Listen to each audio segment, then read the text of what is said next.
తమ పాపకు జరిగినట్టు మరెవరికి జరగొద్దని అన్నారు శాస్త్ర తల్లి. దీనిపై కఠిన చట్టం తీసుకురావాలన్నారు. ఇలాంటి వదిలేస్తే తనలాంటి ఎందరో తల్లులు బాధపడతారని ఆవేదన వ్యక్తం చేశారు. మా పాప ఏం చేసిందని అన్నేసి కత్తిపోట్లు పొడిచాడు. ఈ తరహా ఘటనలు పునరావృతం కాకుండా ఉండాలంటే కఠిన శిక్షలు అమలు చేయాలని సూచించారు. తామెంతో కష్టించి పిల్లలను పెద్ద చేశామన్నారు శాస్త్ర తల్లి. చిన్న వయసులోనే ఇలాంటి ఆలోచనలు ఎలా వస్తున్నాయని నిలదీశారు.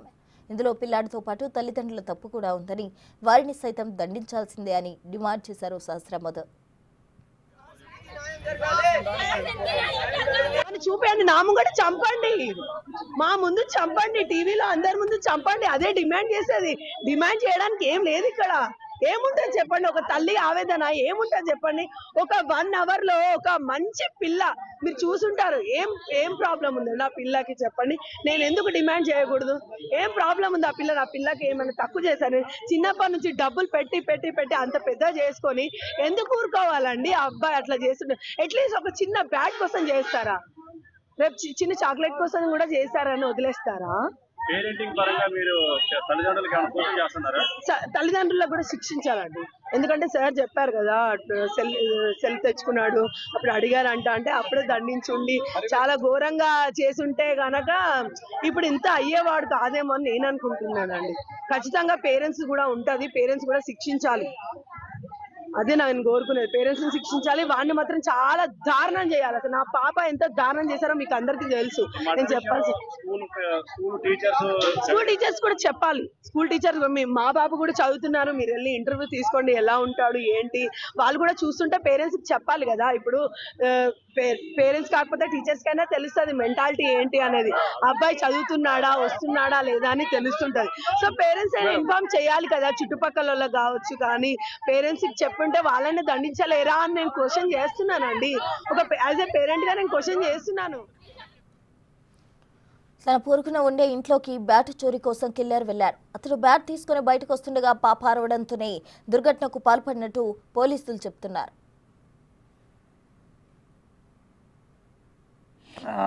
నేబరింగ్ ఇల్లులో ఉన్న ఒక 14-year-old అబ్బాయి, he was found to have committed a murderని. బేసికలీ ఆయన ఏం చేశాడంటే, వాళ్ళ ఇల్లు దగ్గర ఉంటుంది.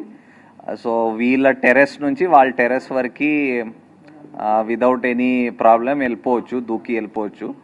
సో ఆయన ప్రకారం ఆయన దూకేసి అక్కడ వెళ్ళి ఒక క్రికెట్ బ్యాట్, వాళ్ళ ఇంట్లో ఒక క్రికెట్ బ్యాట్ ఉంటుంది, ఆ క్రికెట్ బ్యాట్ దొంగతనం చేయడం అని, అది ఆయన దగ్గర పెట్టుకోవడం అని అనుకొని వెళ్ళాడు.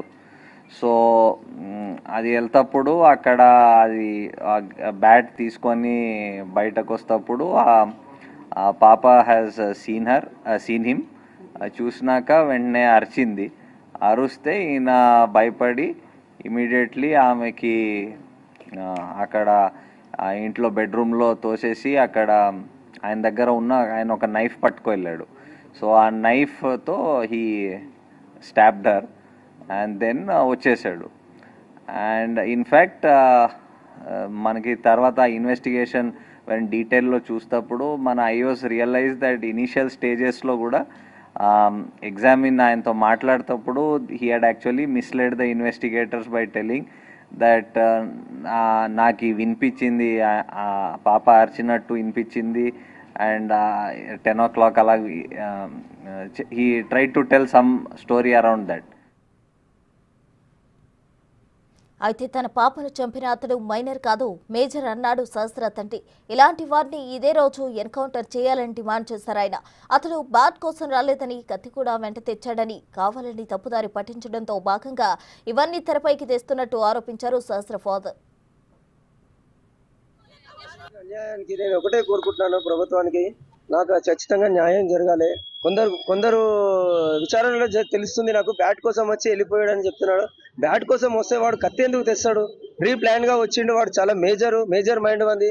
వాని మాత్రం ఇదే రోజు ఎన్కౌంటర్ చేయాలని ప్రభుత్వాన్ని కోరుతున్నాను. ఎక్కువ రోజులు కూడా గడువు తీసుకోకండి, తీసుకుంటే మాత్రం చాలా పెద్దగా వెళ్లాల్సి వస్తుంది. నేను చాలా ఫైట్ చేస్తా ప్రభుత్వంతో ఒకటే చెప్తున్నాను. బ్యాట్ కోసం అయితే రాలేడు వాడు, అన్ని స్లిప్ రాసుకొని అన్ని చేసుకొని వచ్చిండాడు.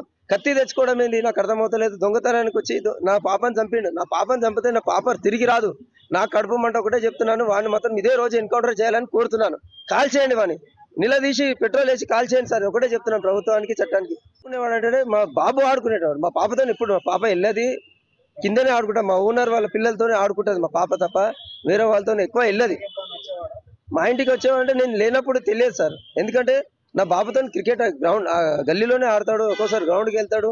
ఆ బ్యాట్ కొనడానికి కారణం వాడు ఊకే ఏడుస్తున్నాడు అని చెప్పి బ్యాట్ కూడా కొనిచ్చాను, 1-2-3 టైమ్స్ కూడా కొనిచ్చాను నేను బ్యాట్. బ్యాట్ కోసం అయితే చాలు కొందరు చెప్తున్నారు బ్యాటరీ కోసం ఇది తప్పుదారి తప్పిస్తున్నారు. చాలా చెప్తున్నాను, ఇది చాలా జాగ్రత్తగా వినండి, తప్పుదారి తప్పిస్తున్నారు, ఇది కాదు. ఇది ఆడు ప్రీ ప్లాన్ గా వచ్చిండు, మర్డర్ చేసిండు, వీని మాత్రం ఎన్కౌంటర్ ఇదే రోజు చేయాలని కోరుతున్నాను ప్రభుత్వాన్ని.